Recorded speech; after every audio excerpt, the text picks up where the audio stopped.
School শিক্ষক স্কুলের বাইরে বসেছিলেন। এমন সময় তার সামনে কাচুমাচু হয়ে একটি ছেলে এসে জানালো সে নদীতে কুলি ফেলেছে এবং এর জন্য সে ক্ষমা চায়।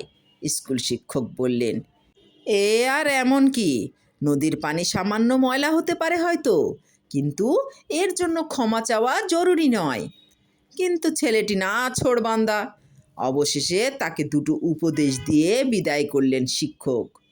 কিছুক্ষণ পর আরেকটি ছেলে এসে নদীতে কুলি ফেলার জন্য ক্ষমা চেয়ে গেল। তারপর আরেকজন। স্কুল শিক্ষক বেশ অবাক হলেন। এমন সময় চতুর্থ জন প্রবেশ করলো। স্কুল শিক্ষক বললেন, তুমিও কি নদীতে কুলি ফেলে এসেছো?